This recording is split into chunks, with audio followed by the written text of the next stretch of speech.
ಹಾಲಿನ ದರ ಹೆಚ್ಚಳಕ್ಕೆ ಸಿಡಿದೆದ್ದಿದ್ದಾರೆ ನಾರಿಯರು. ₹2 ಹೆಚ್ಚಳ ಹಿನ್ನೆಲೆ ಪ್ರತಿಭಟನೆಯನ್ನ ಮಾಡಲಾಗ್ತಾ ಇದೆ. ಹಾಸನದಲ್ಲಿ ನಂದಿನಿ ಬೂತ್ ಬಳಿ ಆಕ್ರೋಶವನ್ನ ವ್ಯಕ್ತಪಡಿಸಲಾಗ್ತಾ ಇದೆ. ಮಹಿಳೆಯರ ಜೊತೆ ನಂದಿನಿ ಬೂತ್ ಮಾಲೀಕರು ವಾಗ್ವಾದವನ್ನ ಕೂಡ ಮಾಡಿದ್ದಾರೆ.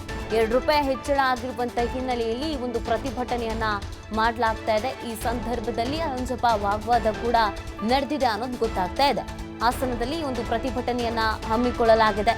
ಯಾಕೆ ₹2 ಜಾಸ್ತಿ ಮಾಡಿದ್ರಿ, ಇದಕ್ಕಿದ್ದ ಹಾಗೆ ಹೀಗೆ ಜಾಸ್ತಿ ಮಾಡಿದ್ರೆ ನಮಗೆ ಕಷ್ಟ ಆಗುತ್ತೆ ಅಲ್ವಾ, ಎಲ್ಲದ್ರ ದರನೂ ಜಾಸ್ತಿ ಆಗ್ತಾ ಇದೆ ಅಂತ ಆಕ್ರೋಶವನ್ನ ವ್ಯಕ್ತಪಡಿಸ್ತಾ ಇದ್ದಾರೆ.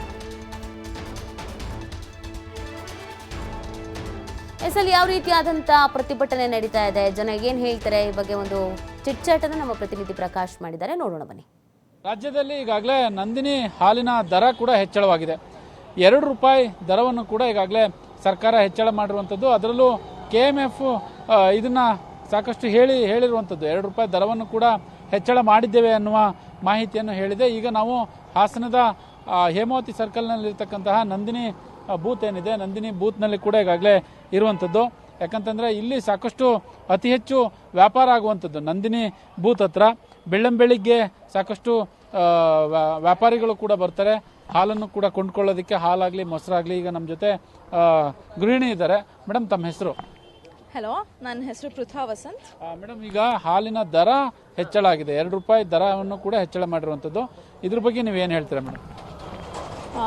ಹಾಲು ಅನ್ನೋಂಥದ್ದು ಇಟ್ಸ್ ಅ ಬೇಸಿಕ್ ನೆಸೆಸಿಟಿ. ಅದು ಲಕ್ಸುರಿ ಅಲ್ಲ. ಈಗ ಮಕ್ಕಳಿಂದ ಹಿಡಿದು ವೃದ್ಧಾಪ್ಯದವರೆಗೂ ನಮಗೆ ಹಾಲು ಬೇಕೇ ಬೇಕು ದಿನನಿತ್ಯ ಬಳಕೆಗೆ. ಸೊ ಈಗ ಲಕ್ಸುರಿ ಐಟಮ್ಸ್ ಏನಿದೆ ಅದನ್ನ ಸ್ವಲ್ಪ ಜಾಸ್ತಿ ಮಾಡಿದ್ರು ನಡೆಯುತ್ತೆ. ಬಟ್ ಈಗ ಬಡ ಮಕ್ಳು ಇರ್ತಾರೆ, ಅವ್ರಿಗೆಲ್ಲ ಅಫೋರ್ಡ್ ಮಾಡಲಿಕ್ಕೆ ಆಗಲ್ಲ ಅಪ್ಪ ಅಮ್ಮ ಈ ಥರ ಮಾಡಿದಾಗ. So I think it's not good idea. ಇವಾಗ ಒಂದೇ ಸಮ ಹೆಚ್ಚಳ ಆಗ್ತಾನೆ ಇದೆ, ಅದು ಸ್ವಲ್ಪ ನೋಡ್ಬೇಕಾಗತ್ತೆ ಸರ್. ಈಗ ಕೆಲವು ಗ್ಯಾಸ್ ಹೆಚ್ಚಳ ಆಗಿದೆ, ಪೆಟ್ರೋಲ್ ದರ ಹೆಚ್ಚಳ ಆಗಿದೆ, ಈಗ ಹಾಲಿನ ದರ ಕೂಡ ಹೆಚ್ಚಳ ಆಗಿರತಕ್ಕಂಥದ್ದು. ಹೌದು sir, as we are seeing ಎಲ್ಲ ಬೇಸಿಕ್ ನೆಸೆಸಿಟೀಸು ಜಾಸ್ತಿ ಆಗ್ತಾನೆ ಹೋಗ್ತಾ ಇದೆ. In the same way earnings ಜಾಸ್ತಿ ಆಗ್ತಾ ಇಲ್ಲ ಮನುಷ್ಯರದು. ಆ್ಯಂಡ್ ಫಾರ್ಮರ್ಸ್ ತುಂಬ ಕಷ್ಟಪಡ್ತಾ ಇದ್ದಾರೆ. And also middle class people are suffering. ಯಾಕಂದರೆ ಆ ಕಡೆ ಟ್ಯಾಕ್ಸು ಸಿಕ್ಕಾಪಟ್ಟೆ ಹೋಗುತ್ತೆ. ಮೀನ್ ವೈಲ್ ನಾವಿಲ್ಲಿ ನಿತ್ಯ ಬಳಕೆ ವಸ್ತುಗಳನ್ನು ತುಂಬ ಕಾಸ್ಟ್ಲಿ ಆಗ್ತಾ ಇದೆ. ಸೊ ಮ್ಯಾನೇಜ್ ಮಾಡೋದು ಸ್ವಲ್ಪ ಕಷ್ಟ ಆಗುತ್ತೆ ಸರ್. ಇನ್ ಮಿಡ್ ಟೈರ್ ಸಿಟೀಸ್ ಇನ್ನೂ ಕಷ್ಟ ಆಗ್ತಾ ಇದೆ.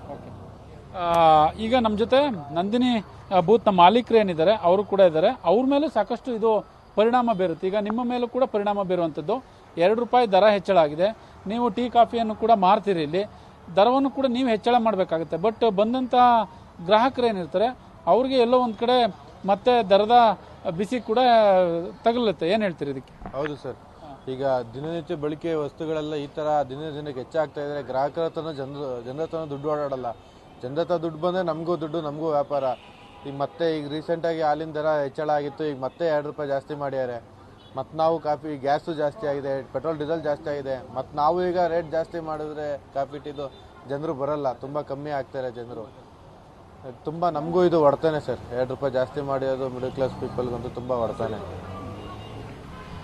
ಇದಿಷ್ಟು ನಂದಿನಿ ಬೂತ್ ಏನಿದ್ದಾರೆ, ಅಂದರೆ ನಂದಿನಿ ಹಾಲಿನ ಮಾರಾಟಗಾರರು ಏನಿದ್ದಾರೆ ಅವರು ಕೂಡ ಮಾತಾಡುವಂತಹ ಮಾತು. ಜೊತೆಗೆ ಇಲ್ಲಿನ ಗೃಹಿಣಿಯವರು ಕೂಡ ಹೇಳ್ತಾ ಇದ್ರು, ದಿನನಿತ್ಯ ನಾವು ಯೂಸ್ ಮಾಡ್ತಾ ಇರುವಂಥ ಹಾಲಿನ ದರ ಹೆಚ್ಚಾದರೆ ಮಧ್ಯಮ ವರ್ಗದವ್ರಿಗೆ, ಬಡವರ್ಗದವ್ರಿಗೆ ಸಾಕಷ್ಟು ಸಮಸ್ಯೆ ಆಗುತ್ತೆ ಅನ್ನುವ ಮಾತನ್ನು ಕೂಡ ಹೇಳ್ತಾ ಇದ್ರು. ಕ್ಯಾಮ್ರಾ ಪರ್ಸನ್ ಕಿಶೋರ್ ಜೊತೆ ಪ್ರಕಾಶ್, TV5 ಹಾಸನ.